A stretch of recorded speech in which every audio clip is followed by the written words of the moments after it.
Teman-teman, ini merupakan video kedua saya dari penjelasan yang pertama tadi tentang postmodern approach. Nah, kita sekarang akan membahas tentang critical approach atau pendekatan kritis. Nah, di sini pendekatan kritis mengadopsi kerangka acuan radikal dengan mempertimbangkan organisasi sebagai sebuah dominasi. Nah, pendekatan ini melihat teori sebagai kekuatan yang dapat membebaskan individu dari kekuatan organisasi yang mendominasi atau mempertimbangkan bagaimana karyawan melawan dominasi organisasi tersebut.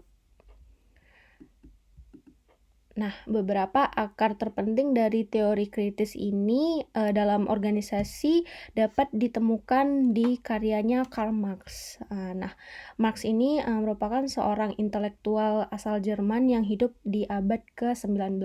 Nah, Karl Marx di sini itu meneliti hubungan antara pemilik dan pekerja dalam masyarakat kapitalis, dan dia berteori bahwa ada ketidakseimbangan yang melekat dalam hubungan pada akhirnya yang membuat pekerja akan bangkit dan memberontak melawan sistem kapitalis tersebut.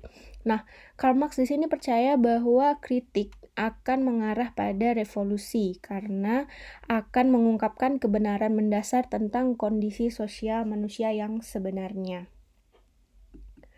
Nah, di sini para pencetus teori kritis itu percaya bahwa yang pertama, bahwa struktur dan proses masyarakat tertentu menyebabkan ketidakseimbangan kekuatan yang mendasar. Nah, kedua, mereka percaya bahwa ketidakseimbangan kekuasaan ini menyebabkan keterasingan dan penindasan bagi kelas dan kelompok sosial tertentu. Nah, yang ketiga, peran ahli teori kritis adalah untuk mengeksplorasi dan mengungkap ketidakseimbangan ini dan membawanya ke perhatian kelompok yang tertindas. Nah, emansipasi kemudian dimungkinkan baik melalui aksi politik langsung, perlawanan individu, atau kesadaran individu yang tertindas. Nah, di sini pendekatan tradisional menganggap kekuatan sebagai entitas yang relatif stabil yang dimiliki orang atau sebuah kelompok. Nah, berbagai tokoh dan peneliti yang mengadopsi pendekatan klasik mengajukan beberapa faktor-faktor yang menyebabkan kekuatan atau kekuasaan organisasi berdampak pada hasil kerja dan kepuasan kinerja. Nah, para tokoh di pendekatan klasik misalnya ini sering menyamakan kekuasaan dengan kendali atas sumber daya atau dengan status hierarki dalam organisasi.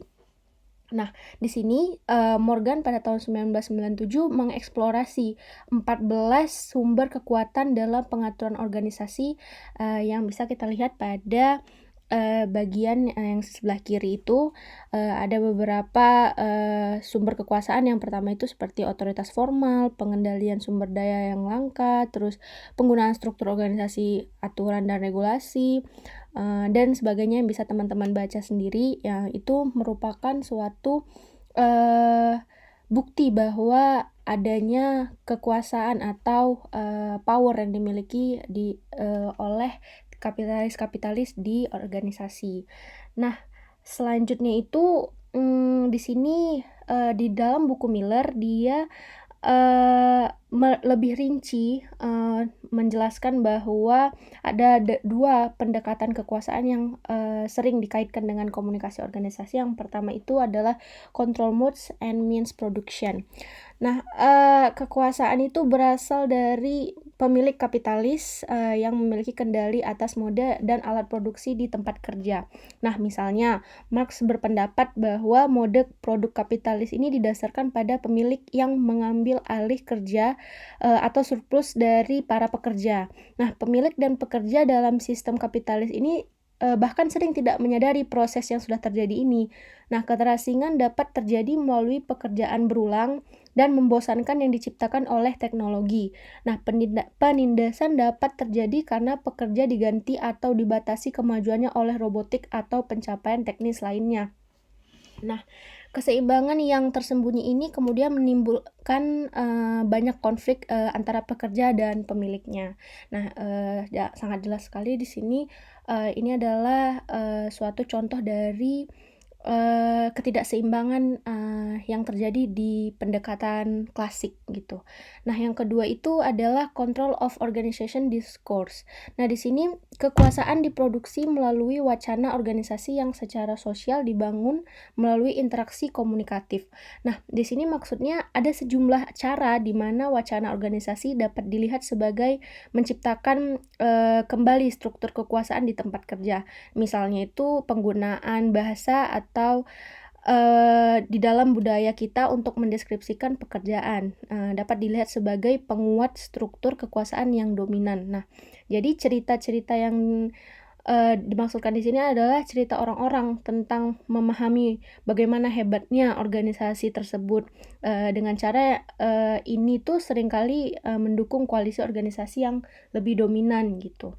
Nah, bentuk kekuasaan yang saya jelaskan di atas tadi itu bisa membentuk proses kontrol yang menghasilkan ideologi dan hegemoni. Nah, di sini ideologi itu merupakan asumsi yang diterima begitu saja tentang realitas yang mempengaruhi persepsi, situasi, dan peristiwa. Nah, ideologi ini menyusun pikiran kita dan mengendalikan interpretasi kita tentang sebuah realitas. Nah, seperti pendapat Tiborn dalam Miller, ideologi itu membentuk pemahaman kita tentang apa yang ada, apa yang baik, dan apa yang tidak baik. Nah, kemudian kedua, ideologi itu juga melibatkan asumsi yang jarang dipertanyakan atau diteliti oleh orang-orang. Nah, kebanyakan orang menganggap bahwa hierarki organisasi adalah pengaturan yang perlu dan berguna. Nah, itu adalah ideologi yang tertanam oleh orang-orang. Nah, ketika seorang menghadapi situasi atasan dan bawahan, dia memandangnya sebagai hal yang normal saja gitu dan dapat diterima dan tidak bermasalah adanya hierarki di dalam organisasi tersebut. Nah, lalu bagi ahli teori kritis maksudnya, ideologi bukanlah konsep netral, tetapi terkait erat dengan sistem kekuasaan dan adanya dominasi. Nah, ideologi membawa kita pada konsep hegemoni. Nah, hegemoni adalah mengacu pada dominasi sederhana, tidak mengacu pada dominasi sederhana, melainkan melibatkan upaya berbagai kelompok untuk mengartikulasikan sistem makna yang secara aktif diambil oleh kelompok lain. Nah, kontrol hegemoni biasanya dicapai dengan membentuk ideologi sedemikian rupa sehingga kelompok yang dikendalikan menerima dan secara aktif berpartisipasi dalam proses kontrol tersebut. Nah, hasil dari monopoli ideologis ini adalah hubungan hegemonik di mana suatu kelompok dikendalikan oleh kelompok lain melalui paksaan, penerimaan, atau bahkan partisipasi aktif. Nah, apa yang harus kita lakukan tentang ketidakseimbangan sosial ini? Nah, bagi ahli teori kritis, langkah berikutnya adalah emansipasi kelompok tertindas dan adanya resistance atau perlawanan. Nah, emansipasi itu adalah tujuannya untuk pembebasan orang dari tradisi, ideologi, asumsi, hubungan kekuasaan, formasi, identitas yang membatasi atau mendistorsi peluang otonomi, klarifikasi kebutuhan asli dan keinginan, dan dengan demikian kepuasan yang lebih besar dan langgeng. Nah, di sini maksudnya bagi ahli teori komunikasi organisasi penting untuk menemukan cara agar dapat berpartisipasi dalam komunikasi yang bebas dan terbuka tentang kekuasaan dan kendali dalam organisasi tempat mereka bekerja melalui emansipasi. Nah, selanjutnya apa yang bisa kita lakukan atas kontrol dari penguasa atau kelompok yang dominan? Yang kedua itu adalah resistance atau perlawanan. Nah, dalam penelitian komunikasi kritis, dialektika kontrol paling jelas diilustrasikan dalam pekerjaan melawan penolakan di tempat kerja. Nah, perlawanan terkadang terlihat dalam proses kolektif dan terorganisir seperti serikat pekerja, pemogokan, boikot, dan gerakan sosial berskala besar. Nah, resistance ini lebih ke ya biasa kita lihat itu ya seperti sekarang itu demo-demo gitu. Banyak kan kita lihat tuh kayak demo-demo buruh gitu atas ketidakpuasan mereka atas gaji atau segalanya gitu. Nah, Ada 2 pendekatan kritis dalam komunikasi organisasi. Itu yang pertama yang bisa kita lihat adalah a theory of conservative control. Nah, di sini pada bab 3 kemarin kita kan sudah membahas human resource. Nah, yang merupakan struktur organisasi yang berbasis tim, dan dimaksudkan untuk mendistribusikan partisipasi dan memfasilitasi organisasi agar lebih demokratis. Nah, pada dasarnya teori of conservative control ini mempertanyakan kembali teori seperti human resource gitu.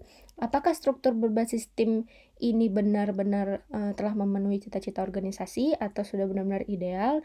Nah, teori ini lebih menjelaskan bagaimana hubungan kekuasaan dapat diubah di era organisasi tim dalam bentuk alternatif lain.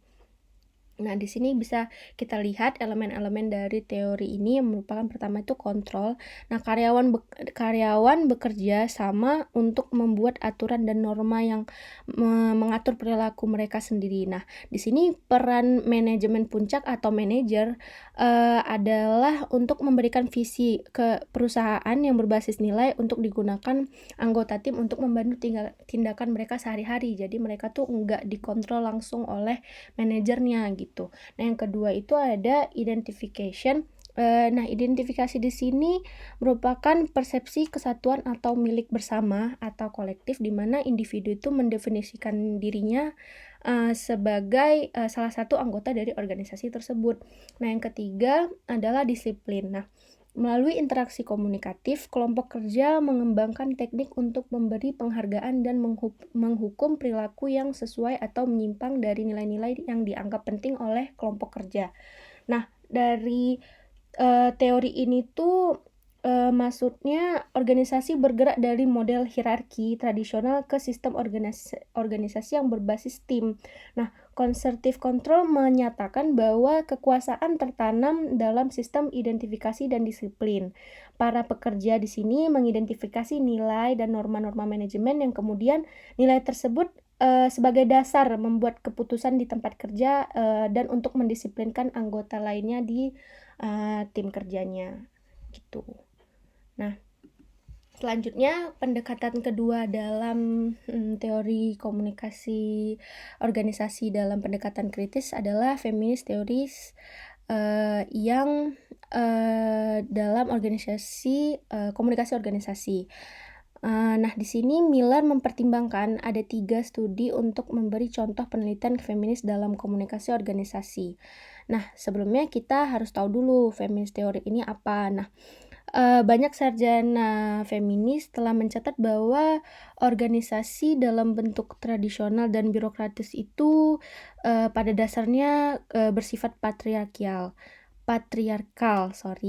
dan sarjana feminis juga berpendapat bahwa konsep yang digunakan untuk memahami kehidupan organisasi seperti rasionalitas dan hierarki itu cenderung bias ke laki-laki.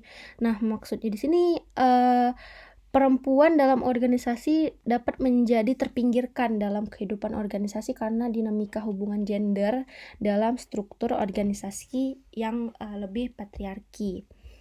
Nah, itu tadi Miller ada 3 contoh dari penelitian-penelitian yang biasanya banyak digunakan di dalam pendekatan kritis komunikasi organisasi. Yang pertama itu the framing of sexual harassment. Nah, yang pertama itu ada penelitian dari Claire yang meneliti narasi perempuan berbicara tentang pelecehan yang terjadi di tempat kerja.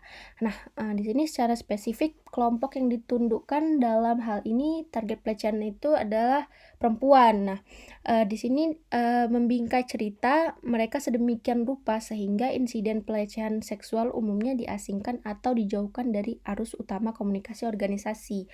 Nah, di sini si Claire ini menemukan bahwa aspek hegemoni penting dari hubungan antara pria dan wanita di tempat kerja. Dalam cara wanita berbicara tentang pelecehan, mereka sering itu menormalkan adanya perilaku pelecehan ini dan menekankan diskusi lebih lanjut tentang pelecehan sebagai ciri penindasan di tempat kerja. Nah, di sini bisa kita lihat di dalam tabelnya itu banyak ya framing-framing yang digunakan itu kayak menerima kepentingan dominan. Nah, pelecehan seksual itu diterima dan dibenarkan sebagai masalah yang kurang penting dibandingkan masalah manajerial lainnya. Nah, kayak misalnya sexual harassment itu lebih sering dianggap sebagai simple misunderstanding, kesalahpahaman yang sederhana, dan pelecehan seksual itu diterima atau dibenarkan sebagai goda-godaan belaka gitu kan, kayak catfishing gitu-gitu. Terus bahkan banyak juga pelecehan seksual ini kalau dalam organisasi dibilang seperti lelucon yang tidak berbahaya gitu kan, cuman bercandaan aja gitu. Nah, selanjutnya itu ada juga kayak perjumpaan yang melecehkan secara seksual dan tidak didefinisikan dalam istilah pelecehan seksual gitu. Pokoknya di sini mereka menanamkan hegemoni bahwa pelecehan seksual pada organisasi pada perempuan itu ya biasa aja gitu seringnya. Nah, yang kedua itu ada discourse at women on business. Nah, di sini penelitiannya tentang banyak yang berpendapat bahwa hidup bisa berbeda dalam organisasi yang mencontohkan nilai-nilai feminis seperti kerjasama, emosi, dan dukungan. Di sini si Edley ini meneliti tentang suatu organisasi yang memang isinya perempuan semua dan menemukan bahwa dalam banyak hal perempuan dalam organisasi berperan dalam stereotip seksual perempuan. Nah, melalui wacana mereka membangun organisasi ideal, dukungan, dan fleksibilitas yang dalam banyak hal tidak benar-benar ada. Nah, maksudnya di sini tuh perempuan lebih bebas bekerja antara perempuan dan sesama perempuan di dalam suatu organisasi. Nah, dan si Edley ini juga berpendapat bahwa penghargaan bagi perempuan karena mereka melihat diri mereka bekerja di tempat yang ideal, di mana mereka dapat berbicara dan bertindak sebagai perempuan gitu. Karena dalam budaya organisasi yang pekerjanya sama-sama perempuan itu lebih lebih mereka merasa lebih ideal dan lebih bebas untuk mengekspresikan diri mereka sendiri. Nah, yang ketiga itu ada penelitian yang dilakukan oleh Angela Tritui di tahun 2000 tentang disiplin body yang meneliti bagaimana konteks organisasi serta masyarakat dan budaya secara umum berfungsi untuk mendisiplinkan wanita dalam kaitannya dengan tampilan tubuh. Nah, di sini itu kan banyak kayak organisasi seperti praktik PR gitu kan, yang mengharuskan kita untuk bertubuh ideal dan memiliki badan-badan yang ukuran dan bentuknya itu harus tertentu dan dijaga melalui pola makan dan olahraga. Nah, tubuh-tubuh ini harus memperhatikan dengan cermat gerakan nonverbal seperti berjalan, duduk, dan memberi isyarat dengan cara tertentu. Nah, yang terakhir itu ada metodologi riset dalam pendekatan kritis. Dalam pengertian yang paling umum, metodologi penelitian yang digunakan oleh ahli teori kritis adalah kritik ideologi. Nah, di sini kritik ideologi itu melalui keilmuan mereka, para teori kritis itu berusaha untuk menunjukkan bagaimana kepentingan tertentu gagal diwujudkan sebagai sebagian karena ketidakmampuan orang untuk memahami atau bertindak berdasarkan kepentingan tersebut. Di sini mereka ingin membongkar gitu istilahnya. Nah, suatu teknik penelitian yang unik di ahli teori kritis ini adalah dekonstruksi. Nah, dekonstruksi ini itu tadi membongkar teks untuk mengungkapkan makna sosial dan politik. Nah, secara khusus di sini si Derrida dalam buku Miller berpendapat bahwa dalam teks apapun makna dan interpretasi tertentu diistimewakan, sementara yang lain terpinggirkan. Nah, proses dekonstruksi kemudian melibatkan pembongkaran makna tetap yang tampak dari sebuah teks. Nah, contohnya ini bisa kita lihat di tabel yang sebelah kanan. itu ada contoh bagaimana wacana komunikasi organisasi telah didekonstruksi oleh para sarjana untuk mencoba memberikan arti alternatif bagi mereka yang biasanya diistimewakan gitu. Misalnya kayak penelitian si Claire yang bilang a real job. Nah, arti privilege-nya itu biasanya a real job itu ya pekerjaan berbayar yang biasanya dilakukan oleh orang-orang yang mapan dan di dalam organisasi yang semata-mata cuman satu-satunya perhitungkan gitu. Nah, yang artinya memang itu pekerjaan tetap, pekerjaan yang memang kayak benar-benar bekerja gitu. Misalnya kalau kita di Indonesia tuh kayak PNS gitu, itu kan kayak kerjaan yang memang dipandang orang tuh pekerjaan real job gitu kan misal. Nah, alternatif dari penelitian dekonstruksi ini bisa jadi kayak pekerjaan lain juga harus dihormati kok, seperti pekerjaan sukarela, pekerjaan sementara kayak part time gitu, pekerjaan merawat anak-anak atau orang tua cacat itu juga sebuah pekerjaan. Nah gitu, nggak hanya dilihat dari pekerjaan yang memang betul-betul dianggap sebagai real job kayak PNS tadi. Nah gitu. Yang kedua itu penelitian si Claire pada tahun 1993 itu wacananya keep a record. Maksudnya di situ kayak wanita yang mengalami pelecehan seksual harus dengan cermat mendokumentasikan semua detail pelecehannya gitu. Padahal kan kalau misalnya di alternative meaningnya wanita harus menyimpan catatan pelecehan tersebut karena dalam organisasi birokrasi ya tidak akan ada yang percaya pada cerita dia karena kalau misalnya di pria juga memiliki cerita berbeda, pasti yang lebih dipercaya itu si prianya gitu kan. Nah yang ketiga itu seperti penelitian dari Mambi dan Putnam itu pada 1992 tentang rasionalitas terikat. Nah kalau privilege meaning-nya itu seperti pengambilan keputusan dalam organisasi berusaha untuk menjadi rasional tetapi dibatasi oleh faktor kognitif dan organisasi. Nah, kalau di alternative meaning yang bisa kita teliti lebih dalam di pendekatan kritis itu, ya mungkin rasionalitas seharusnya tidak menjadi tujuan hidup organisasi dan kita harus menghormati emosi sebagai gantinya. Nah, pokoknya penelitian-penelitian seperti itu yang bisa kita lihat dan kita ulik lebih dalam untuk membongkar makna yang sebenarnya terjadi gitu loh.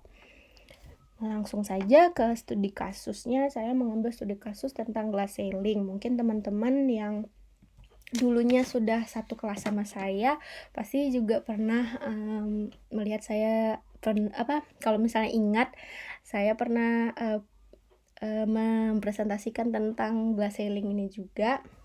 Nah, di sini kalau teman-teman yang belum tahu itu glass ceiling adalah konsep yang merujuk pada hambatan yang dihadapi oleh perempuan yang berusaha untuk mencapai posisi senior atau eksekutif atau serta gaji yang lebih tinggi di perusahaan, sektor pemerintah atau pendidikan dan juga organisasi. Nah, fenomena ini tanpa disadari telah menggambarkan situasi di mana terdapat langit-langit kaca yang menghambat atau membatasi perempuan dalam mencapai kekuasaan atau posisi tertinggi dalam jenjang karirnya. Nah, fenomena ini merupakan cerminan dari ketidaksetaraan gender, sosial, dan ekonomi. Fenomena ini juga secara sistematis terus berjalan dan namun terkadang tidak dikenali bentuk diskriminasi dan penindasan terhadap gendernya. Nah, di sini kalau berkaitan dengan studi kasus glass ceiling dan teori feminis tadi, saya ingin bercerita sedikit tentang pengalaman saya sih. Bukan pengalaman saya sebenarnya, pengalaman mama saya yang bekerja di salah satu bank daerah di Aceh. Nah, mama saya tuh udah kerja sekitar selama 30 tahun. Nah, gitu kan. Dan untuk waktu periode yang sudah lama tersebut, tapi jabatannya tetap menjadi posisi yang kedua di dalam kantor. Nah, kalau misalnya kalau saya ulik-ulik lagi, walaupun saya belum meneliti betul-betul tentang bagaimana sebenarnya metode kritis ini kalau dihadapkan dengan, pengalaman mama saya. Tapi kalau yang saya lihat di dalam, perusahaan atau bank tempat kerja mama saya itu, pemimpin cabang itu memang harus laki-laki dan memang, sangat jarang, bahkan tidak ada yang perempuan. Nah, padahal, untuk periode kerja yang sudah lama seharusnya mama saya itu sudah bisa, menempati posisi senior atau posisi eksekutif, dan menjadi pimpinan dalam, cabang gitu kan. Tapi, setelah saya lihat-lihat mungkin, dan ini juga menarik untuk saya teliti lebih lanjut nanti mungkin di tesis saya, budaya perusahaannya memang yang, lebih patriarki tadi ya, dan lebih mengedepankan laki-laki untuk menjadi pemimpin. Dan seperti yang teman-teman bisa lihat juga mama saya kerjanya di Aceh, yang mana kalau di Aceh itu memang sangat kental budaya patriarkinya dan memang, masih menganut sistem yang, apa ya, kayak patriarki yang agama gitu. Karena kalau di dalam Islam juga kan pemimpin yang baik itu adalah pemimpin, laki-laki. Nah gitu, kalau misalnya dari studi kasus sederhana yang saya ambil dari pengalaman, pekerjaan mama saya gitu. Mungkin teman-teman juga ada studi kasus lainnya yang bisa kita diskusikan nanti, yang bisa relevan dengan, pendekatan postmodern atau juga, pendekatan kritis ini.